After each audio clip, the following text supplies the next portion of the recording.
আজ প্রথম পরীক্ষা দিতে গিয়ে হঠাৎ করে পরীক্ষা ক্যান্সেল কেন করতে হলো।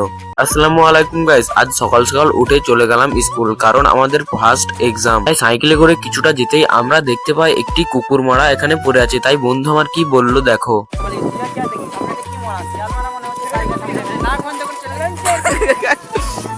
নাক বন্ধ করে কিছুক্ষণ যাওয়ার পর আমরা চলে আসি আমাদের পুটসুরি আইপি ইনস্টিটিউশন স্কুলে এসে কিছুক্ষণ ওয়েট করার পর সবাই চলে আসাতে আমার বন্ধু বই খুলে এটা কি করছে।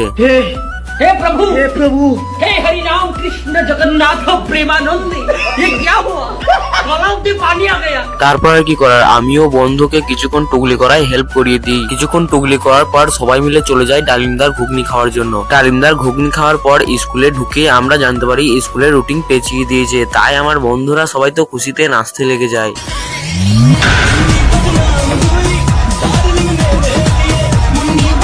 তারপরে স্কুলে কিছুক্ষণ ওয়েট করার পর আমার বন্ধু রেগে এটা কি বলে ফেললো। समझ रहे हो? বন্দি করে রেখে দিয়েছে, পরীক্ষাতে কিছু হলোই না। আর আমরা এদিকে পালাবো বলে পরিকল্পনা করছি, এই জায়গায় পালাবো। কিন্তু তো পালাতে পারছি না, কারণ আমাদের সাইকেল আছে স্কুলে। তারপরে স্কুলে কিছুক্ষণ ওয়েট করার পর অবশেষে আমার বন্ধুর কথা শুনে স্যাররা বলে, যা ভাই তোরা বাড়ি যা।